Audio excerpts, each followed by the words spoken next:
विद्यालय भी है, ठीक है, विश्वविद्यालय है, विश्वविद्यालय है कि नहीं, और क्या क्या है, मंदिर है, मस्जिद है, और तमाम तरह के जो है धार्मिक स्थल है लोगों के, है कि नहीं। तो अलग अलग प्रकार की जातियां हैं। इसका मतलब है अगर हम समाज, जैसे हमारे परिवार में अगर संघर्ष है तो परिवार में कोई लड़ाई होती है तो इसका मतलब घर में कोई बड़ा होगा वो तो समझाना जरूर, आप समझाने आता होगा कि भाई किसकी गलती है किसकी गलती नहीं, तो परिवार में ही फैसला होता होगा। तो ऐसे ही अगर हम समाज के लेवल पे देखें तो समाज में बहुत सारी चीजें हैं, तो सीधी सी बात है समाज में संघर्ष तो होगा ही होगा, और संघर्ष का फिर क्या चाहिए, समाधान चाहिए, और समाधान करने के लिए कौन आता है बताओ। अगर समाज में लड़ाई होती है तो पुलिस आती है, आती नहीं आती। और समाज के अलग अलग देश भी तो हैं, जैसे हमारा पाकिस्तान से संघर्ष चलता है, तो पाकिस्तान से अगर हमारी लड़ाई हो जाएगी तो कौन आएगा, सेना आएगी। इसका मतलब है समाधान के लिए हमें कोई ना कोई तो चाहिए चाहिए। बता, अगर हमारे देश में संघर्ष है तो कौन आएगा, पुलिस आएगी। अगर हमारा पाकिस्तान संघर्ष है तो कौन आएगा, सेना आएगी। और ये दोनों ही किसके पास है बताओ, सरकार के पास। तो आपको बात समझ में आ गई। अगर हमें समाज में व्यवस्था बनाए रखना है तो किसका होना जरूरी है, सरकार का होना बहुत जरूरी है। और सरकार लोगों के ऊपर कैसे कंट्रोल रखती है, कैसे व्यवस्था बनाती है। सरकार के पास 3 अंग होते हैं। कितने अंग होते हैं, 3। एक आपका नाम तो होगा कार्यपालिका, न्यायपालिका, न्यायपालिका। एक क्या है, कार्यपालिका, कार्यपालिका, और एक विधायिका।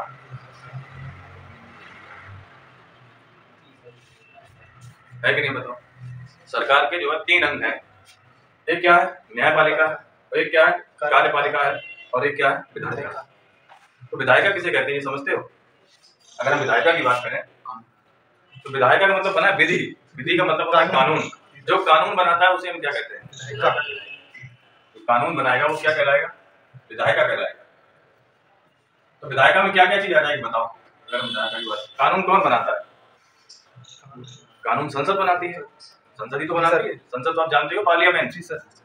कानून कौन कौन बनाता है, संसद बनाता है। और संसद में क्या क्या आता है बताओ, लोकसभा और राज्यसभा। इसका मतलब है कानून कौन बनाता है, लोकसभा बनाती है और राज्यसभा, लोकसभा और राज्यसभा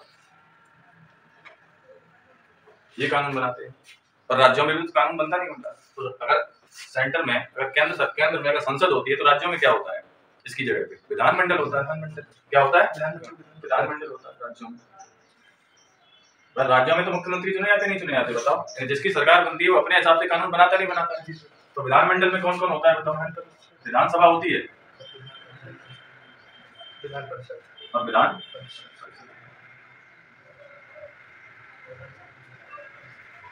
यानी कानून कौन कौन बना सकता है, संसद में कौन है, लोकसभा और राज्यसभा। और राज्यों में अगर बात करेंगे तो विधानमंडल है, विधानमंडल में 2 है, विधानसभा और विधान परिषद। तो ये क्या बना सकते हैं, कानून बना सकते हैं, विधि बना सकते हैं, अधिनियम बना सकते हैं। इसीलिए ये किसके अंतर्गत आते हैं, विधायिका। इतना समझ में आया। इसके बाद अगर हम बात करें, इसने मान लो कोई कानून बना दिया, कोई इसने कानून बना दिया, ठीक। इसने कोई मान लो SC/ST एक्ट बना दिया। SC/ST एक्ट नाम तो आपने सुना ही होगा। ये अधिनियम किसने बनाया, विधायिका ने तो बनाया। अब विधायिका का काम है कि सिर्फ जो है इसको बना देना, फिर इसे लागू भी तो होना चाहिए, नहीं होना चाहिए। लोग इसको माने या ना माने, लोगों को मानना भी तो पड़ेगा। और लोगों से अगर इस चीज को मनवाना है तो कौन आएगा बताओ, कार्यपालिका आएगी। कार्यपालिका क्या करती है कि जो भी कानून बना है उसको लागू कौन करता है, कार्यपालिका करती है। उसका क्रियान्वयन कौन करता है, कार्यपालिका। अगर हम कार्यपालिका की बात करें तो कौन कौन होता है कार्यपालिका, कार्यपालिका में कौन आएगा बताओ। जैसे हमने बात करी पुलिस किसमें आएगी, कार्यपालिका में आएगी। भाई पुलिस का काम क्या है, यही तो काम है, जो भी कानून बना है उस कानून को अगर कोई नहीं मान रहा है तो कौन आएगा, पुलिस ही तो आएगी। तो पुलिस किसका हिस्सा है बताओ, कार्यपालिका का हिस्सा है। जो DM है और जो SP है वो किसका हिस्सा है, कार्यपालिका का हिस्सा है। तो कार्यपालिका में 2 टाइप की होती है, एक होती है स्थायी और एक होती है अस्थायी। कितने टाइप की होती है, एक स्थायी होती है, एक अस्थायी होती है। स्थायी में कौन कौन आएगा, स्थायी में बहुत सारे लोग जॉब वाले आते हैं जिनकी परमानेंट नौकरी है, आएंगे कि नहीं। और अस्थायी में कौन है, जो 5 साल के लिए चुने जाते हैं, सिर्फ 5 साल बाद चेंज हो जाते हैं, वो किस में आ जाएंगे, अस्थायी में आ जाएंगे। तो स्थायी का एग्जांपल लेना चाहो तो कौन होगा बताओ? डीएम को ले लो भाई, एक बार डीएम बन गया वो तो फिर हमेशा बना रहेगा, 5 साल बाद चेंज थोड़ी ना होगा। एसपी ले लो, ये सब कैसे स्थायी कार्यपालिका का हिस्सा है, समझ में आया? और अस्थायी कौन है? जैसे कि राष्ट्रपति। राष्ट्रपति कैसा है? अस्थायी। प्रधानमंत्री, प्रधानमंत्री कैसा है? अस्थायी। देखो लोकसभा का अध्यक्ष देंगे तो किसमें बैठता है? संसद में बैठता है, ठीक है। तो वो उसका कार्य वो लागू करने में उसका हाथ नहीं होता ज्यादा, वो कहाँ देखता है? सिर्फ संसद। और संसद में क्या बनता है? विधि बनता है। तो वो यहाँ पे नहीं आएगा, कार्यपालिका में नहीं आएगा, समझ में आ गया? देखो प्रधानमंत्री तो क्या देखते हो, कार्यपालिका की वास्तविक शक्ति किसके पास होती है? प्रधानमंत्री की। लेकिन मोहर किसकी लगती है? राष्ट्रपति की लगती है। यानी कोई भी अगर नियम कानून बनेगा, जब राष्ट्र बन जाएगा उस पर किसकी मोहर लगेगी? राष्ट्रपति की लगेगी, नहीं लगेगी? और प्रधानमंत्री की सलाह पे कौन काम करता है? राष्ट्रपति काम करते हैं। तो अगर देखा जाए कि कार्यपालिका की औपचारिक शक्ति यानी मोहर लगाने के लिए कौन है? राष्ट्रपति है। लेकिन वास्तव में शक्ति किसके पास है? प्रधानमंत्री के पास है। तो जितने भी मंत्री होते हैं वो सब किसमें आते हैं? कार्यपालिका में आते हैं। जो कि डीएम एसपी है वो कौन सी कार्यपालिका में आते हैं? स्थायी कार्यपालिका में आते हैं। ये अस्थायी क्यों है? क्योंकि ये 5 साल बाद चेंज हो जाते हैं, चुनाव होता है इनका। इतना लिख दो।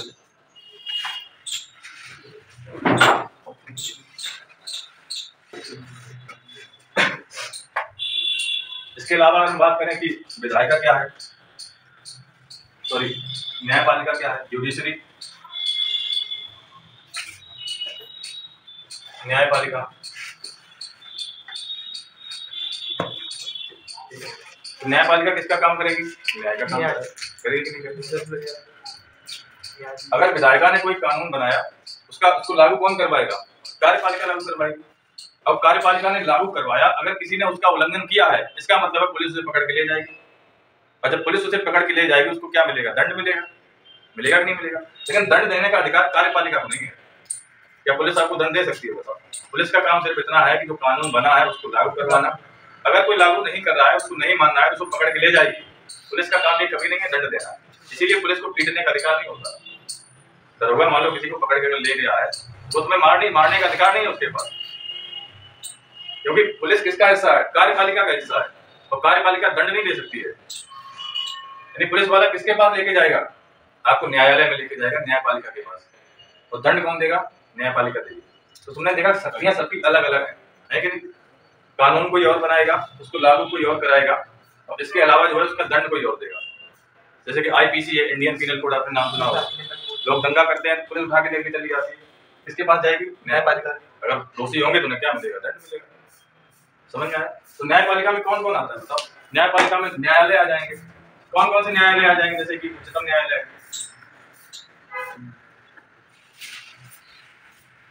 क्या है? उच्चतम न्यायालय है, ठीक। उच्च न्यायालय है, सर्वोच्च न्यायालय, सुप्रीम कोर्ट, और जनपद न्यायालय।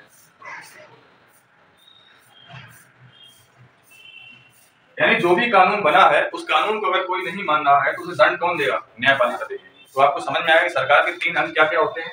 एक न्यायपालिका होती है, कार्यपालिका होती है और एक विधायिका होती है।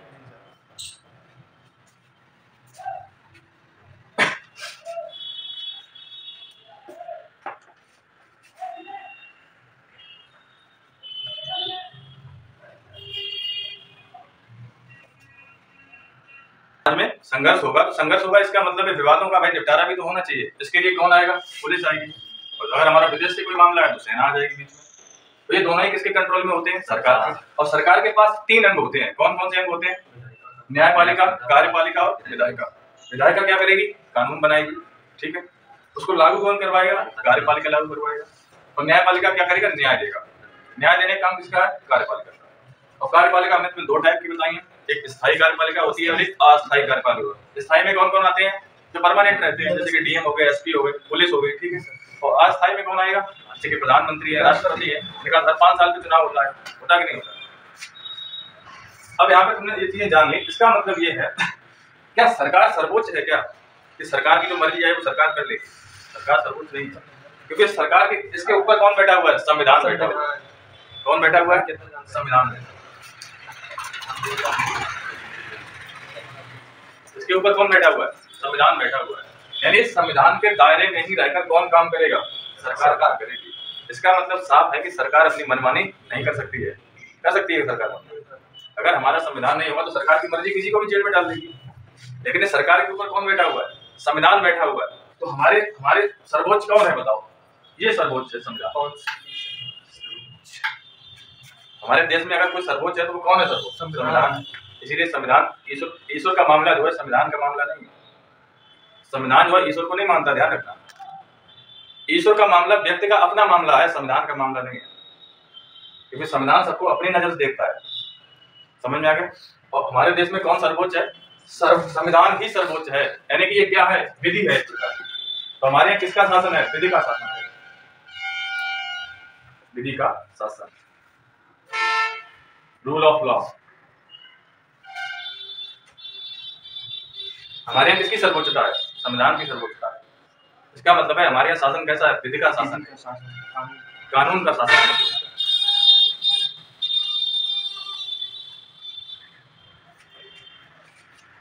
ठीक है। तो इसके नीचे क्या आती है? सरकार आती है। जी सर। सरकार के ऊपर कौन बैठा हुआ है बताओ? संविधान बैठा हुआ है। अभी मालूम मोदी प्रधानमंत्री है, मोदी का चाहे किसी को भी जेल में पहुंचा सकते हैं, लेकिन क्या पहुंचा पाएंगे? तो उनके ऊपर कौन बैठा हुआ है?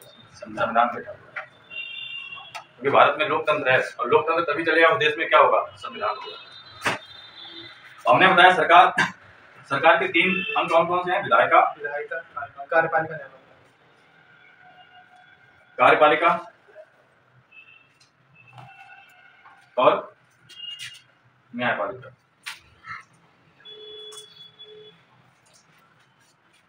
ठीक है। तो संविधान तुमने देखा, सरकार के पास ये 3 अंग जरूर है, लेकिन संविधान जो है सरकार की शक्तियों को क्या करता है? ये सीमित करता है। सरकार की शक्तियों को क्या करता है? ये सीमित करता है। और शक्तियों का बंटवारा भी कौन करता है? संविधान करता है। ये संविधान में लिखा हुआ है कि विधायिका का क्या काम होगा, कार्यपालिका का क्या काम होगा और न्यायपालिका का क्या काम होगा। इतना समझ में आया? और संविधान हमें क्या क्या देता है? संविधान में बहुत सारी चीजें लिखी हुई, जैसे कि मूल अधिकार, जैसे कि प्रस्तावना, जैसे कि नीति निर्देशक तत्व। ये संविधान की आत्मा है। अगर संविधान को अगर तुम्हें जानना है तो संविधान की आप प्रस्तावना को पढ़ लीजिए खाली, उसमें किन किन चीजों का उल्लेख हुआ है। संविधान को अगर जानना है तो संविधान का मूल अधिकार पढ़िए, उसमें क्या क्या लिखा हुआ है। संविधान को अगर जानना है तो आप नीति निर्देशक तत्व जो है भाग 4 में आते हैं, उनको पढ़िए क्या क्या लिखा हुआ है। यही संविधान की क्या है? एक प्रकार से आत्मा है। तो इतना समझ में आया कि संविधान आखिर है क्या? संविधान ही अपने यहाँ क्या है? सर्वोच्च है। सरकार सर्वोच्च नहीं है, क्योंकि सरकार भी किसके दायरे में आती है? संविधान के दायरे में आती है। इसीलिए संविधान क्या क्या काम करता है कि सरकार की शक्तियों को सीमित करता है संविधान, और शक्तियों का पृथक्करण, यानी किसको क्या शक्ति है उसको, यानी शक्तियों का पृथक्करण भी करता है, शक्तियों को अलग अलग भी करता है। तो समझ में आया ये संविधान? ठीक है। इसके बाद हम क्या पढ़ेंगे? संविधान बाद।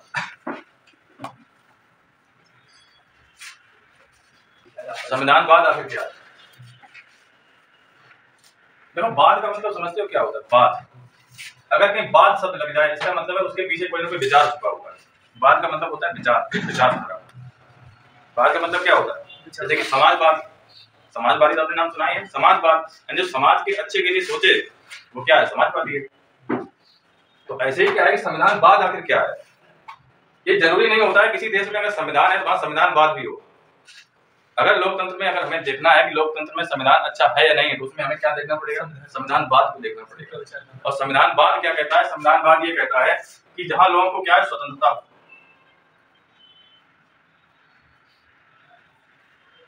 जहां नागरिकों को क्या हो? स्वतंत्रता हो। ऐसा देश जहां नागरिकों को क्या होनी चाहिए? स्वतंत्रता होनी चाहिए। और उन्हें क्या चाहिए? होने चाहिए अधिकार होने चाहिए। उनके पास क्या होने चाहिए? अधिकार उनको होने चाहिए। भाई कोई इंसान ने धरती पर अगर जन्म लिया है, किसी देश में जन्म लिया है, वो तो आजाद पैदा हुआ है। और इसका मतलब ये थोड़ी जैसे उसने जन्म लिया उसको बेटियों में डाल दो, तो उसकी अपनी स्वतंत्रता है कि नहीं बताओ? तो संविधान बाद का विचार ये कहता है कि वहां क्या होनी चाहिए? स्वतंत्रता भी होनी चाहिए। लोग अपनी बात को बोल सकें, लोग कहीं भी जाके घूम सकें, उन्हें थोड़ी आजादी होनी चाहिए, नहीं होनी चाहिए? तो संविधान बाद में हमेशा नागरिकों की स्वतंत्रता की बात करी गई है। यानी ऐसा देश जहां नागरिकों को क्या दी गई हो? स्वतंत्रता दी गई हो, तो वो किसका विचार है? संविधान बाद का विचार है। वहां लोगों को क्या दिए गए हो? अधिकार दिए हुए, भाई ये काम तुम कर सकते हो। इसके अलावा क्या समानता होनी चाहिए, लोगों के बीच क्या होनी चाहिए? समानता होनी चाहिए। होनी चाहिए नहीं होनी चाहिए? मतलब स्वतंत्रता है, और अधिकार है, समानता है, ये सारी चीजें जिस संविधान में है, तो इसका मतलब है उस संविधान में क्या भी है? संविधान बाद भी है। तो संविधानवाद क्या है? एक विचारधारा है। अगर ये चीजें किसी संविधान में नहीं है तो बताओ वहां संविधानवाद है? नहीं है। जैसे कि भारत का जो तुमने सुना होगा भारत शासन अधिनियम 1935, सुना है? भारत शासन अधिनियम 1935, यानी हमारे संविधान में लगभग 60% चीजें यहीं से उठाई गई। हमारा जो भी संविधान बना है उसमें 60% चीजें कहाँ से उठाई गई? भारत शासन अधिनियम 1935 से उठाई गई। लेकिन इसमें मूल अधिकार थे ही नहीं। मूल अधिकार थे? मूल अधिकार को हम तो अमेरिका से लेके आए, मूल अधिकार लेके आए नहीं लेके आए। इस भारत शासन अधिनियम 1935 में अंग्रेजों का शासन था, तो उन्होंने हमारे लोगों को तो मूल अधिकार दिए ही नहीं, भारत के नागरिकों को, तो उसमें मूल अधिकार थे ही नहीं। तो हम कैसे मान लें कि वहां पे संविधानवाद था? क्या था इसमें संविधानवाद? नहीं था। संविधानवाद का मतलब ये है कि लोगों के पास स्वतंत्रता होनी चाहिए, अधिकार होने चाहिए, समानता होनी चाहिए, लोगों के पास आजादी होनी चाहिए। यही क्या लक्षण है? यही संविधानवाद का लक्षण है। तो हमेशा ध्यान रखना कि जरूरी नहीं होता अगर किसी देश में संविधान है तो वहां संविधानवाद भी हो। कैसे? जैसे अगर हम बात करें अपने म्यांमार को ले लो, म्यांमार एक देश है, म्यांमार, ठीक है। म्यांमार जो शब्द बना है वो ब्रह्मा से बना है। किससे बना? ब्रह्मा। ब्रह्मा से आगे ब्रह्मा हुआ, फिर ब्रह्मा से क्या हो गया? म्यांमार हो गया सीधे। तो अगर म्यांमार की अगर हम बात देखी जाए तो म्यांमार में क्या है? वहां सेना का शासन है। किसका शासन चल रहा है? सेना का शासन चल रहा है। और सेना ही वहां पे क्या है? सरकार है। सेना ही क्या है? वहां पे सरकार है। और इसी के पास तीनों अंग हैं, न्यायपालिका, न्यायपालिका और कार्यपालिका और विधायिका। और इसमें भी क्या है? संविधान है। यहाँ संविधान का देखो, संविधान का मतलब क्या है? संविधान का मतलब ये है कि जिसने कानून बना दिया बड़ा सा तो संविधान हो गया। तो इस बात की गारंटी नहीं है कि जो उस देश का संविधान है उसमें संविधानवाद भी होगा। ये बात समझ जाइए। संविधानवाद तभी होगा जब उसमें क्या होनी चाहिए? नागरिकों को स्वतंत्रता मिलनी चाहिए, उन्हें समानता होनी चाहिए, उन्हें अधिकार मिलने चाहिए। तो अगर हम म्यांमार में देखें, म्यांमार में तो सेना का कब्जा है वहां पे, और सेना के पास ही तीनों अंग है, और इनके पास भी संविधान, इन्होंने भी कोई कानून बना रखा होगा, नहीं हमारे हिसाब से काम करोगे, निर्माण देंगे, बोली क्या फायदा? यही तो होता है। तो इसका मतलब संविधान तो यहाँ पर भी है, लेकिन क्या संविधानवाद है? नहीं है। तो संविधान तभी अच्छा है जब उसमें कौन से मूल्य हो? संविधानवाद के मूल्य हो। अगर ईरान को देख लें, ईरान में क्या है? धार्मिक नेता का शासन है। किसका शासन है? धार्मिक नेता का शासन है ईरान में। तो इसका मतलब है जो धार्मिक नेता ने जो नियम बना दिया कि कब कौन से कपड़े पहनने हैं, कब कैसे रहना है, क्या क्या काम करना है, तो उसका नियम संविधान हो गया या नहीं हो गया? बताओ। लेकिन उसने अगर लोगों को आजादी नहीं दी तो क्या वहां संविधानवाद है? संविधानवाद नहीं है। जैसे तुमने नाम सुना होगा साउथ कोरिया का, दक्षिण कोरिया, यहाँ पर भी क्या तानाशाही है? यहाँ तानाशाही है, वो खुद ही है, वो तो खुद अपने नियम बना रखे हैं उसने। तो क्या वहां संविधानवाद है? बताओ। संविधानवाद है।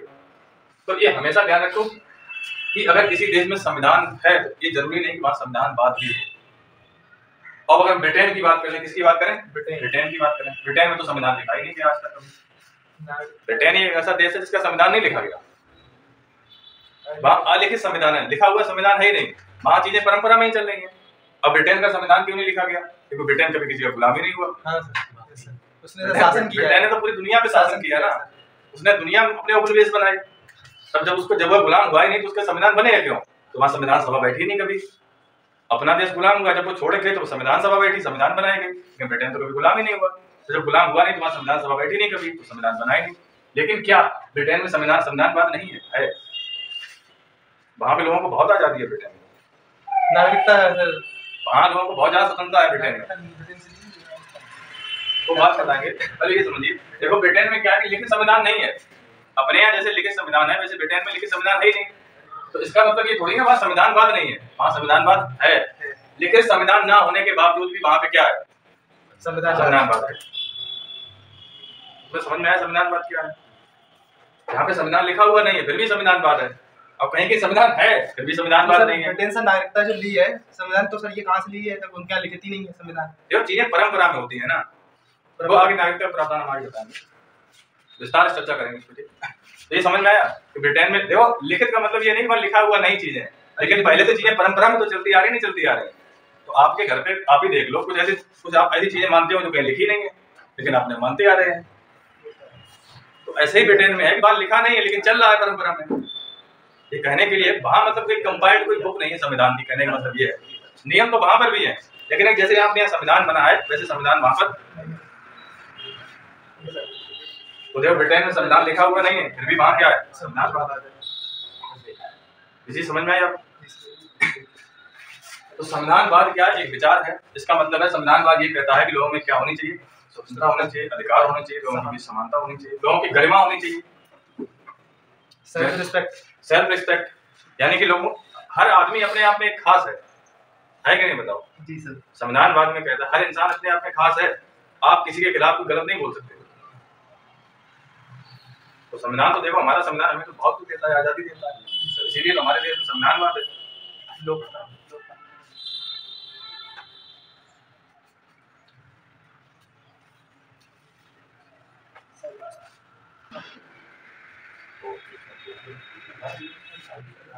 इंडियन पॉलिटी, इंडियन पॉलिटी, राज व्यवस्था।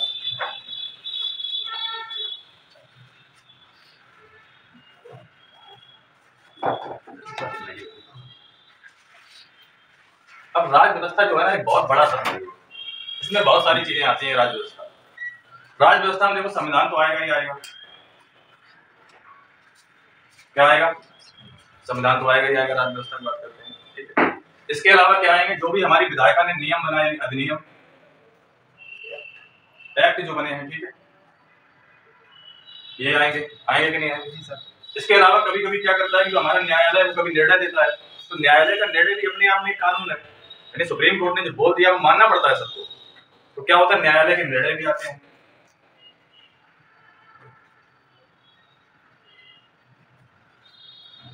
इसमें क्या आ जाएगा, न्यायालय के निर्णय भी आ जाएंगे। और यहाँ तक कि ये बहुत, इसमें जो है राज व्यवस्था, इसमें जो है अर्थव्यवस्था को भी पढ़ना पड़ता है, इकोनॉमिक्स को भी इसी में ले लेते हैं कभी। और जितनी भी जैसे पार्टियां, राजनीतिक पार्टियां, भाई इनको भी पढ़ना है। इनको बिना पढ़े पॉलिटी कंप्लीट हो सकती है, बताओ सर? राजनीतिक पार्टियां, यानी इंडियन पॉलिटी जो है एक बहुत बड़ा शब्द है, इसमें काफी सारी चीजें आती हैं, आती है नहीं आती, पता? राज व्यवस्था, इसमें संविधान तो आएगा ही आएगा, और जितने भी संसद द्वारा अधिनियम बनाए जाते हैं वो भी आएंगे। इसके अलावा जो है न्यायालय के निर्णय भी आएंगे इसमें। यानी इन सब हम सारी चीजों को देखेंगे तो हम क्या बोलते हैं, हम क्या चीज देख रहे हैं, राज व्यवस्था को देख रहे हैं, इंडियन पॉलिटी को देख रहे हैं। तो संविधान आपको समझ में आया? संविधान क्या है, एक तरीके का कानूनों का एक संग्रह है, उसमें अंदर क्या है, अनुच्छेद है, उसके अंदर क्या है, भाग है, ठीक है। ये क्या है, राज व्यवस्था है। तो संविधान जब शुरुआत में पढ़ोगे तो ये चीजें बहुत जान लेना जरूरी है कि संविधान क्या है, संविधानवाद क्या है और राज व्यवस्था क्या है। क्योंकि कभी कभी क्या होता है, हम लोग इनमें अंदर ही नहीं कर पाते हैं कि ये चीज है क्या, हम इंडियन पॉलिटी को ही संविधान समझ लेते हैं कभी कभी। जी सर। तो अभी आपने देखा कि संविधान एक उसका अलग हिस्सा है संविधान, और पॉलिटी की बात करें तो उसमें बहुत सारी चीजें आती हैं पॉलिटी में।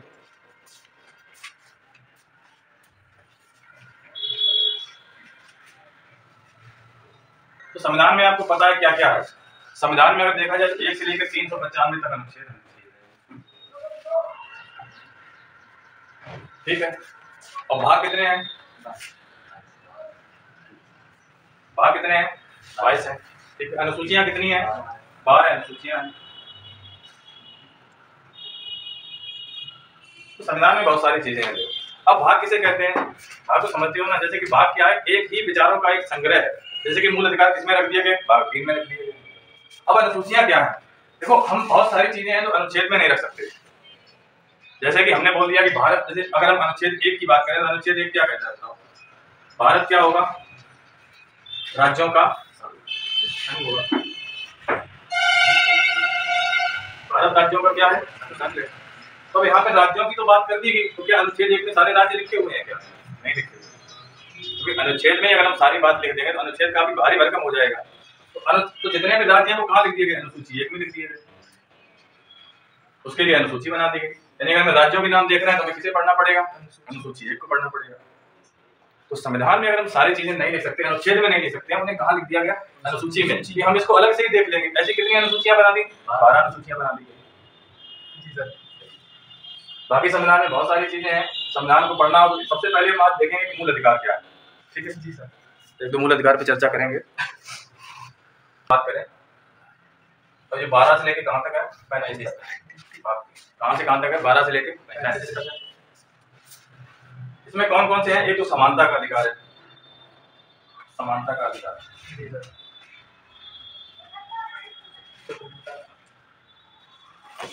ये कहाँ से कहाँ तक है?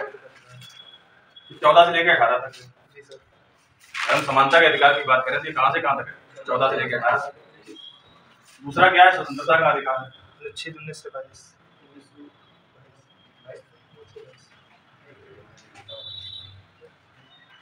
ये कहाँ से कहाँ तक है? 19 से लेकर 22। तीसरा कौन सा है? शोषण के विरुद्ध। शोषण के विरुद्ध अधिकार। अनुच्छेद 23 से 24। अनुच्छेद 23-24। ये कहाँ से कहाँ तक है? अनुच्छेद 23-24। 23 से 24। धार्मिक स्वतंत्रता का अधिकार। धार्मिक स्वतंत्रता का अधिकार।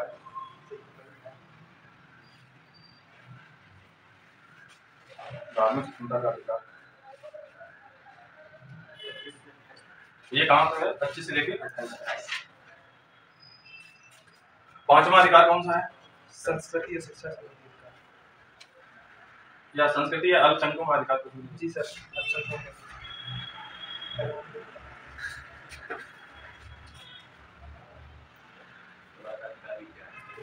ये 28 से 29 से 30 और 31 में वो संपत्ति का अधिकार था, उसको हटा दिया गया। ठीक है। उसके बाद छठा अधिकार जो है वो संवैधानिक उपचारों का अधिकार है।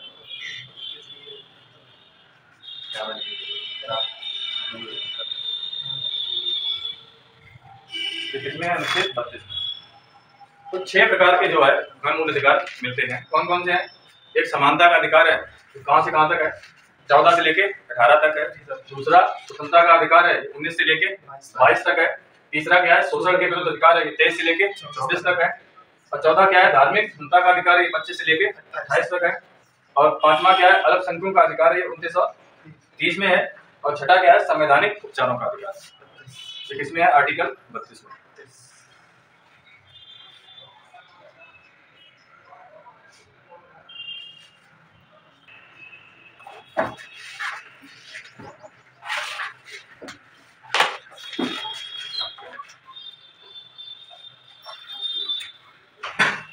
देखो आर्टिकल 14 में क्या है?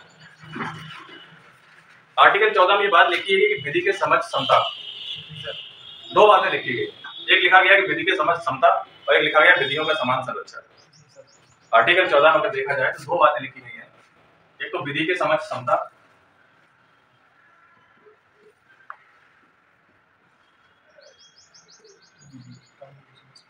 और विधि का समान संरक्षण।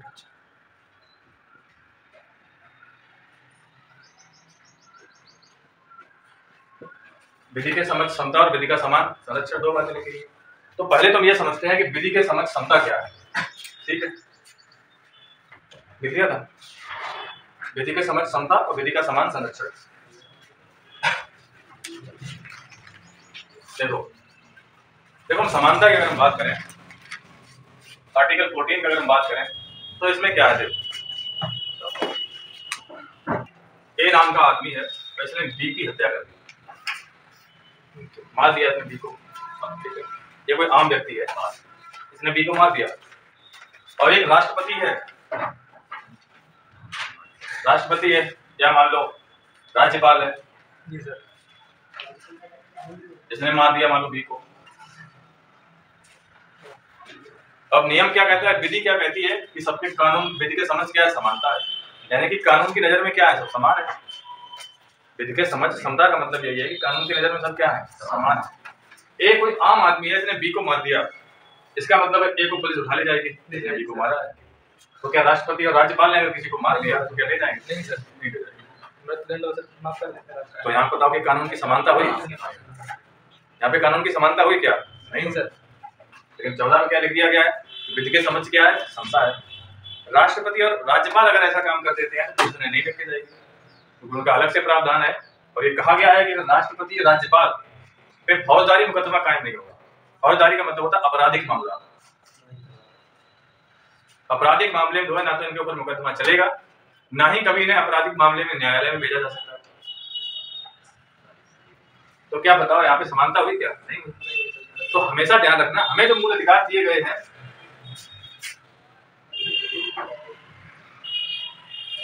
हमें जो मूल अधिकार दिए गए हैं, मूल अधिकार दो टाइप से होते हैं, एक सापेक्ष और एक निरपेक्ष।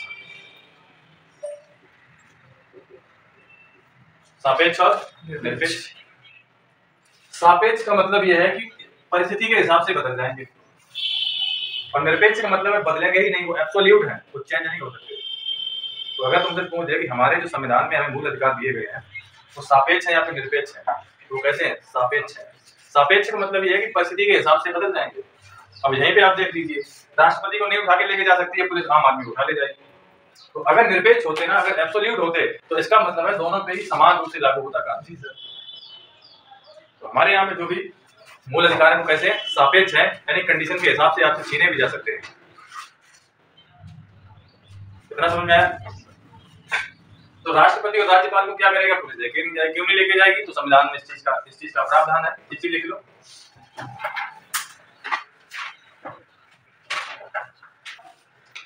राज्यपाल, इनके बारे में थोड़ा लिख लो। देखो, अगर इन पे दीवानी मुकदमा है, जैसे कि मान लो घर की लड़ाई है, पत्नी के आपस में लड़ाई है, तो वो कैसी होती है? वो सिविल मामले होते हैं, यानी दीवानी मामले होते हैं। तो इन पे दीवानी यानी सिविल मामले मुकदमा चलाया जा सकता है।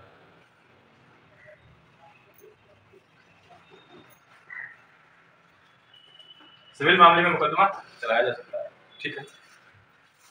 और सिविल मामले में कहां चले जाएंगे? न्यायालय में जाना पड़ेगा इनको। सिविल मामले में न्यायालय भी नहीं जाना पड़ेगा। लेकिन आपराधिक मुकदमा, आपराधिक मामले में ये नहीं जा सकते। आपराधिक मामले में ना तो ये न्यायालय जाएंगे, ना तो इन पर मुकदमा चलेगा,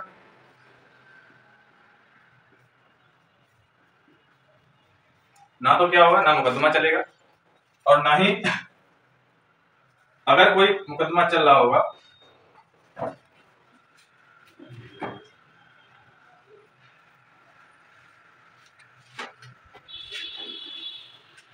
तो पद पर रहने के दौरान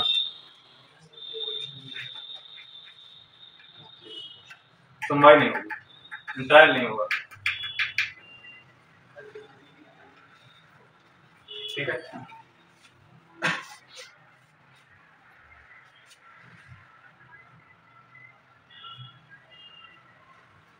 राष्ट्रपति, तो ऐसा ही हमारा संविधान, मान लो हमारा, ऐसे लोग नहीं मानते हैं कोई राष्ट्रपति के पद पे बैठा हुआ व्यक्ति किसी की हत्या कर देगा। कोई राष्ट्रपति का पद ही अपने आप में सर्वोच्च है कि नहीं, बताओ। तो इतनी उम्मीद नहीं की जा सकती है कि मान लो राष्ट्रपति के पद पे या राज्यपाल के पद पे बैठा हुआ व्यक्ति किसी की हत्या कर देगा। जी सर, क्योंकि ये गरिमा में पद है। और ध्यान रखना, राष्ट्रपति को वेतन नहीं मिलता है। राष्ट्रपति वेतन उसे मिलता है जो नौकरी करता है, नौकर होता है गवर्नमेंट का। राष्ट्रपति को वेतन नहीं मिलता, राष्ट्रपति को उपलब्धि मिलती है। जैसे हम लोग वेतन बोल देते हैं, वो असल में वेतन नहीं होता, वो उपलब्धि होती है उसकी। कितना मिलता है? 5 लाख। वो उसका वेतन नहीं होता है, वो उसकी उपलब्धि होती है। क्योंकि राष्ट्रपति कोई सरकार का नौकर नहीं है, वो एक सर्वोच्च पद है।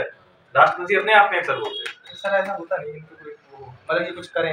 हाँ, ऐसा अगर इतने पद पे बैठा हुआ इंसान, देश का प्रथम नागरिक जो है, ऐसी हम उम्मीद नहीं कर सकते कि राष्ट्रपति ऐसा काम करेंगे। अब विधि के समझ क्या है? समता है, यानी कि कानून की नजर में क्या है? सब समान है। अगर कानून की नजर में सब समान ना होते तो द्रौपदी मुर्मू राष्ट्रपति हो जाती? बताओ, नहीं हो पाती, क्योंकि वो तो संथाल जनजाति से आती है ना। तो आर्टिकल 14 में कहा गया है कि विधि की समझ क्या है? समता है। अब जैसे कि आईपीसी ले लो, IPC Indian penal code, Indian penal code. अब इंडियन पीनल कोड क्या है कि सब पे समान लागू होता है। अगर कोई किसी की हत्या कर देता है, कैसे भी अपराध कर देता है, तो सब पे क्या लगेगा? आईपीसी लगेगा। ये क्या है? विधि की समझ क्या है? समता। लेकिन समस्या कहाँ आ जाती है? इतना लिख दिया। समस्या कहाँ पे? हम यहाँ पे एक तुमको ये समझाने की कोशिश कर रहे हैं, हम तुम्हें अनुच्छेद नहीं रटवा रहे, पहली बात ये जान लो। हम तुम्हें क्या करने की कोशिश कर रहे हैं? कॉन्सेप्ट देने की कोशिश कर रहे हैं, आपके संविधान का मतलब है क्या। संविधान पढ़ना अनुच्छेद रटना नहीं है, संविधान के विचारों को समझना है। बाद में अनुच्छेद तो अपने आप याद हो जाते हैं। अगर अपने आप तुम ये बोझ ले लो कि हमें अनुच्छेद याद करना है, तो तुम्हारे ऊपर बोझ बन जाएगा। पहली चीज याद करने का मतलब ये है कि हम उसके विचारों को समझें पहले, संविधान आखिर कहता क्या है। तो अनुच्छेद पे आप इतना ध्यान मत देना, हम जो आपको समझा रहे हैं कि संविधान का विचार क्या है, आखिर आया कैसे है, उस चीज को समझने की कोशिश करो। अनुच्छेद को आप भूल जाओ, समझ में आ गया? क्यों? अगर अनुच्छेद को याद करने बैठ जाओ, दिमाग पे बोझ आ जाएगा, तो अनुच्छेद याद नहीं करना है। अब समस्या कहाँ आती है बताओ? समस्या कहाँ पे आ गई? एक मान लो कोई व्यक्ति है, एक कोई बच्चा है, मान लो वो दिल्ली में पढ़ रहा है। कहाँ पढ़ रहा है? दिल्ली में पढ़ रहा है। मान लो सेंट स्टीफन कॉलेज, बहुत बढ़िया कॉलेज है दिल्ली का, मान लो वहां पढ़ रहा है। एक बेचारा छत्तीसगढ़ के जंगलों में बैठा हुआ है बच्चा। अब दोनों पे तुम समान नियम थोप दो, क्या सही बात है? क्या बताओ भाई? 14 में तो कह दिया कि विधि के समझ समता, इसका मतलब है जो नियम उस पे लगेगा वो इस दोनों पे लगेगा। लेकिन कोई व्यक्ति अगर दिल्ली में पढ़ रहा है, बहुत अच्छे कॉलेज में पढ़ रहा है कोई बच्चा, और उसी सेम उम्र का बच्चा मतलब छत्तीसगढ़ के जंगलों में बैठा हुआ है, क्या दोनों में समानता हुई? क्या बताओ? जब दोनों में समानता ही नहीं हुई तो दोनों पे समान नियम तुम थोप कैसे सकते हो? तो संविधान ने देखो कितना अच्छा प्रावधान संविधान निर्माता करके गए हैं। तो उन्होंने हर व्यक्ति का ध्यान रखा। उन्होंने सिर्फ दिल्ली में पढ़ने वाले बच्चे का ध्यान नहीं रखा, उन्होंने उसका भी ध्यान रखा जो मान लो कि जंगलों में दूर जनजाति समूह में रह रहा है। तो ये तो मान लो ये दिल्ली में बहुत अच्छे कॉलेज में पढ़ रहा है, मान लो ये यूपीएससी का एग्जाम देगा, उसके तो नंबर अच्छे आ जाएंगे। यूपीएससी में 800 नंबर लगभग सिलेक्शन हो जाता है, तो ये तो 800 नंबर ले आएगा। क्या एक बार बताओ, छत्तीसगढ़ के जंगलों में बैठा है, उसका 800 नंबर ला पाएगा? नहीं ला पाएगा, क्योंकि उसे उस तरीके की एजुकेशन मिली नहीं, शिक्षा मिली नहीं, तो कैसे ले आएगा? तो इसका मतलब क्या है कि जो छत्तीसगढ़ के जंगलों में बैठा है, तो इसके लिए क्या किया गया भाई? इसको आरक्षण दे दिया गया कि तुम भी आगे पहुंच जाओ, कि तुम समाज में दूर रहे, समाज में मतलब पिछड़े हो गए, तो इसका मतलब ये नहीं तुम पिछड़े ही बने रहो। तो सरकार ने क्या किया, उनको भी आगे लाने का प्रयास किया है, इसीलिए तो आरक्षण का प्रावधान है। तो इसके लिए कर दिया गया, ठीक तुम 600 नंबर ही ले आओ, हम तुम्हारा 600 नंबर पे कर देंगे। जी सर। तो आप बात को समझे, ये वाला जो बच्चा है इसकी समानता नहीं कर सकता है, क्योंकि इसका तो बहुत है, ये तो बहुत अच्छे स्कूल में पढ़ा है, इसका पालन पोषण भी अच्छे से हुआ है। जो बेचारा जनजाति जंगलों में रह रहा है, उसका कहाँ हुआ इतनी देखभाल? इसीलिए किसका प्रावधान है? आरक्षण का प्रावधान है। अब तुम कहोगे भाई अब तो विधि के समझ समानता रही नहीं, क्योंकि इसको तुमने पक्षपात कर दिया इसके साथ। अगर कोई सोचे तो यही सोचेगा कि भाई सबको समान रूप से क्यों नहीं देखा जा रहा है, किसी को आरक्षण दिया जा रहा है, किसी को नहीं दिया जा रहा है। तो समझो बहुत साल तक ऐसा होता रहा कि समाज में बहुत सारे लोग थे जो मुख्य लाइन में थे ही नहीं, वो हाशिए पे थे बेचारे, जैसे तैसे अपना जीवन काट रहे थे, उनके दिमाग में इतना डेवलपमेंट हो ही नहीं पाया वो यहाँ तक आ पाते। तो हमारे संविधान निर्माता ने हर चीज का ख्याल रखा कि जो हमारे समाज में दबे कुचले लोग थे, हमेशा से दबे कुचले रहे, वो भी मुख्य धारा में आ जाए। इसे कहते हैं विधियों का समान रूप से संरक्षण। एक प्रकार से सब पे विधि लगा देना, वो तो विधि के समझ समानता ही है, लेकिन किसी कोई मान लो पिछड़ा हुआ बहुत ज्यादा है तो उसको वार के ऊपर लेके आना है, इसे बोलते हैं विधि का समान संरक्षण।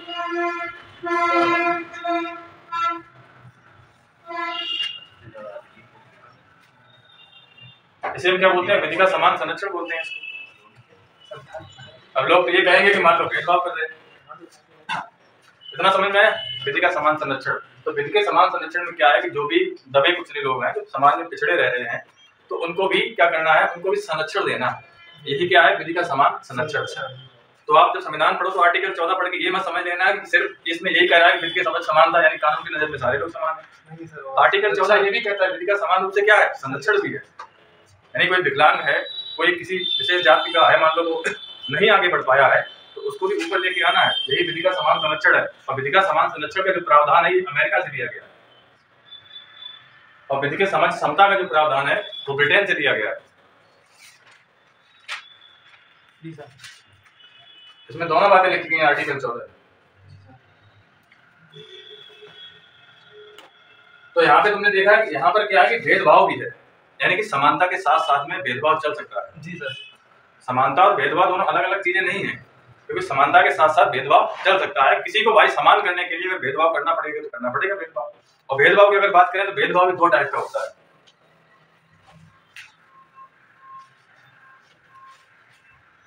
भेदभाव कितने टाइप का होता है?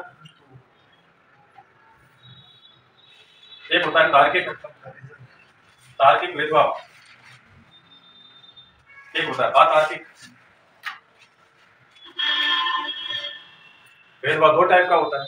एक कौन सा भेदभाव होता है? तार्किक भेदभाव होता है। एक कौन सा होता है? अतार्किक भेदभाव, लॉजिकल और इलॉजिकल।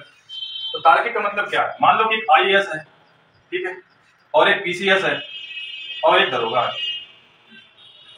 3 फर्श पर बैठे हुए लोग हैं, एक आईएएस है और एक पीसीएस है और एक कौन है? तो दरोगा है। तो एक बात बताओ, आईएएस वाला अगर वेतन दरोगा वाला दे दिया जाए तो क्या ये भेदभाव हुआ कि नहीं हुआ? बताओ। भेदभाव हुआ। लेकिन ये भेदभाव इसलिए, देखो यहाँ पे दरोगा है उसका अलग वेतन है, पीसीएस है उसका अलग वेतन है, आईएएस है उसका अलग वेतन है, तो यहाँ पर भेदभाव है कि नहीं? लेकिन ये भेदभाव दिख रहा है, ये भेदभाव कैसा भेदभाव है? तार्किक भेदभाव है। काम के उस पे लोग क्यों? काम के हिसाब से उनको जो है सैलरी दी जा रही है।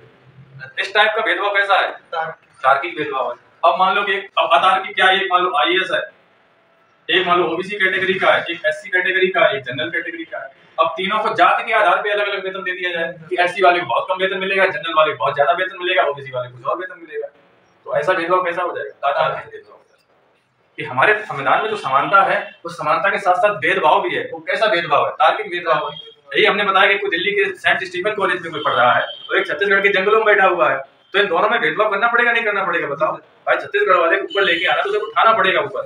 तो ये कैसा भेदभाव है? तार्किक भेदभाव है। तो हमारे संविधान में समानता के साथ साथ में तार्किक भेदभाव चल सकता है, अलग अलग नहीं रह सकते। आर्टिकल 14 में क्या क्या था? विधि के समक्ष समानता। समानता इसको कहां से लिया गया? ब्रिटेन से लिया गया। और विधि का समान रूप से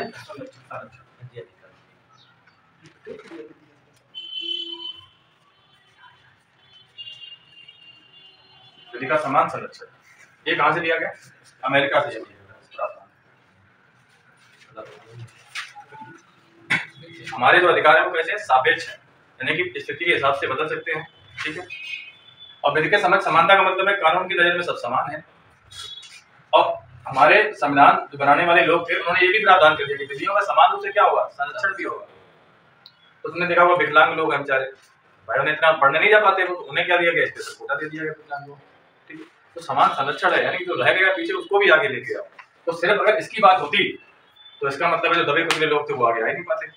तो इसीलिए हमारे जो संविधान बनाने वाले संविधान निर्माता थे उन्होंने दोनों चीज का ख्याल रखा। तो आर्टिकल 14 किसकी बात करता है? विधि के समक्ष समानता की बात करता है, जैसे कहां से लिया गया? ब्रिटेन से लिया गया। तो इसी में विधि का समान संरक्षण की बात करी गई है जो अमेरिका से लिया गया। इसके बाद आता है आर्टिकल 15। तो 15 में क्या क्या काम है? देखो 15 में बहुत सारी चीजें बोली गई हैं। आर्टिकल 15 में पहले 15A को हम समझते हैं। 15A क्या कहता है? तो बहुत सारी चीजें लिखी है। तो 15 में 15A यानी कि इसमें कहा गया है राज्य किसी व्यक्ति के साथ जाति, धर्म, प्रजाति को मूल वंश भी बोलते हैं, तो अंग्रेजी में से कहते हैं रेस,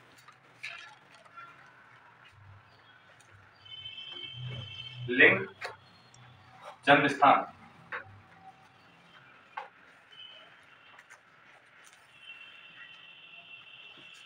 के आधार पर भेदभाव नहीं करेगा।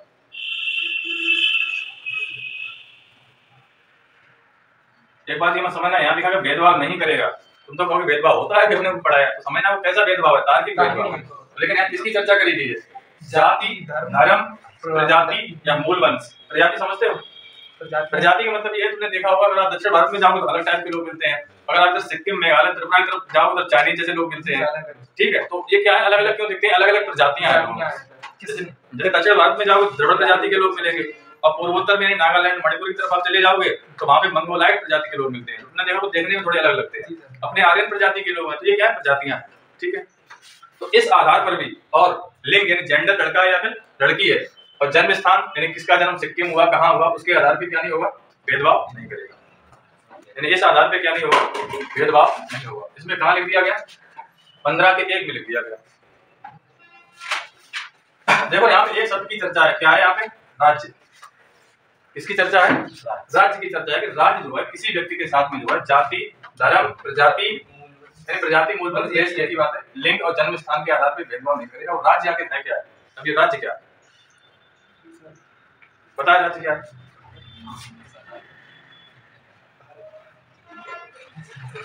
बताओ राज्य क्या है? राज्य के बारे में बोला गया है अनुच्छेद 12 में। 12 में राज्य की परिभाषा दी गई है। आर्टिकल 12 में क्या है? राज्य की परिभाषा है। तो राज्य आखिर है क्या? तो राज्य समझ लो, राज्य कोई वस्तु नहीं है, राज्य एक विचार है। क्या चीज है? राज्य क्या है? एक विचार। अब राज्य में क्या क्या हो सकता है? देखो राज्य में क्या क्या हो सकता है। राज्य में कार्यपालिका आ जाएगी, यानी जो केंद्र सरकार की कार्यपालिका है वो किसमें आ जाएगी? राज्य में आ जाएगी, वो भी एक राज्य है। विधायिका, जी सर, कानून, तो कानून बनाता है वो भी क्या है? राज्य, ये भी राज्य में आएगा। ठीक है, विधायिका, विधायिका में क्या है? अगर हम बात करें केंद्र में तो राज्यसभा है और लोकसभा है। जी सर, राज्यसभा और लोकसभा है। केंद्र में क्या है? राज्यसभा, लोकसभा है। और जो विधानमंडल है हमारा, राज्यों में क्या है? विधानमंडल है। विधानमंडल में क्या है? विधानसभा है, विधान परिषद। ये सब क्या है? राज्य है। जो हमने देखा नगर पालिकाएं हैं, जो भी गवर्नमेंट के अधीन है वो सब क्या है? राज्य है। नगर पंचायतें हैं,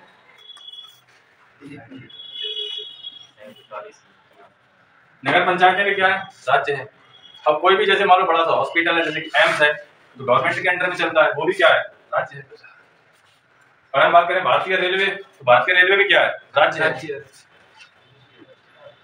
भारतीय रेलवे भी क्या है? Indian railway.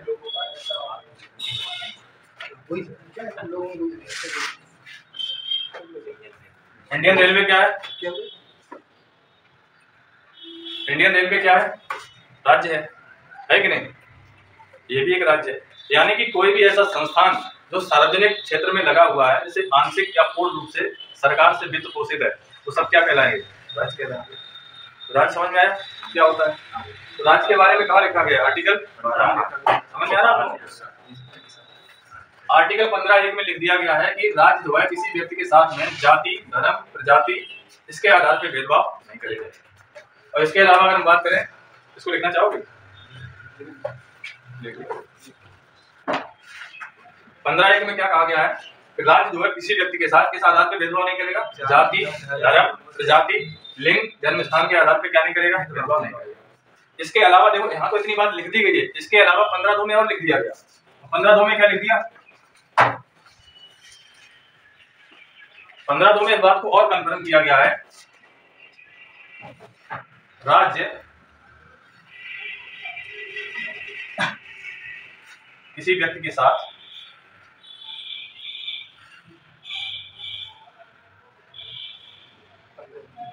जाति, धर्म, प्रजाति, लिंग, जन्म स्थान के आधार पर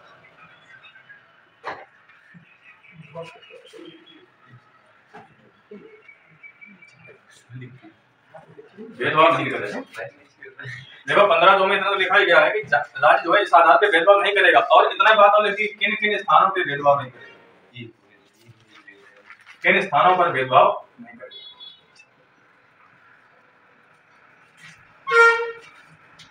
ये किसमें लिख दिया गया? यानी कंफर्म कर दिया गया। यहाँ पे तो लिखा ही है भेदभाव नहीं होगा, इस बात को और ज्यादा मजबूती से लिख दिया गया 15(2) में कि इन स्थान पे जो है भेदभाव नहीं करेगा। तो कौन कौन से स्थान हो जाएंगे? जितने भी सारी दुकानें हैं। अब दुकान का मतलब ये नहीं कि यहाँ पे कोई भी दुकान हो, अगर वो सार्वजनिक काम, जैसे मार्केट में जितनी भी दुकानें हैं, कोई भी दुकान हो तो इस आधार पे क्या नहीं करेगा?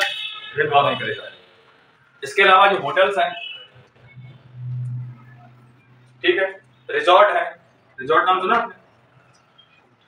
रिजॉर्ट है, ठीक है। इसके अलावा क्या है? कुआं है, तालाब है। तो तालाब का जो है एक और जितना स्विमिंग पूल है। अगर स्विमिंग पूल है किसी का, एक तो प्राइवेट हो सकता है, किसी ने अपने लिए बनाया हो उसे, तो वहां नहीं चलेगा। जो सार्वजनिक स्विमिंग पूल है जहाँ कोई भी जाके नहा सकता है, वहां पे कोई भेदभाव नहीं करेगा।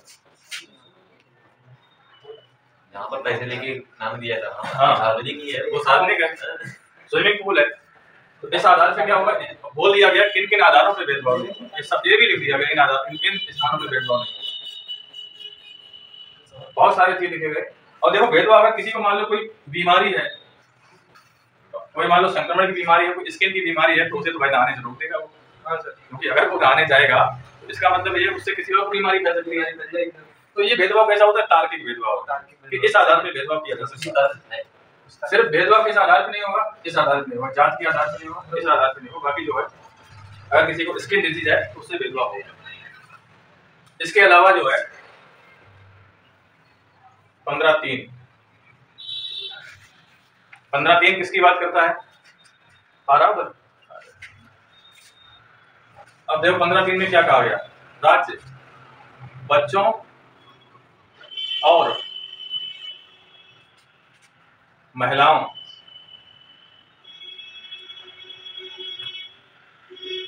के कल्याण के लिए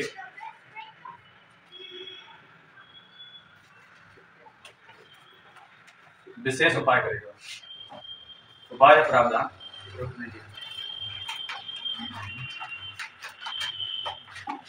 अब 15(3) में क्या लिख दिया गया बताओ? बच्चों महिलाओं का कल्याण के लिए राज्य जो है बच्चों और महिलाओं के कल्याण के लिए विशेष उपाय का प्रावधान करेगा। अब तो यहाँ भेदभाव कर दिया उसने। देखो यहाँ पे क्या लिखा है? सभी जाति क्योंकि लिंग के आधार पे भेदभाव नहीं होगा। इसमें इसने कर दिया लिंग के आधार पे भेदभाव। कर दिया कि नहीं कर दिया? तो देखो संविधान बनाने वाले, तुम खाली अगर आर्टिकल 15 पढ़ के इतना निकल जाओगे तो आप आर्टिकल 15 को समझ ही नहीं पाओगे क्या कह रहा है आर्टिकल 15। यहाँ पे जो है, यहाँ पे लिख दिया गया राज्य बच्चों और महिलाओं के कल्याण के लिए विशेष उपाय का प्रावधान करेगा। लिख दिया नहीं लिख दिया बताओ?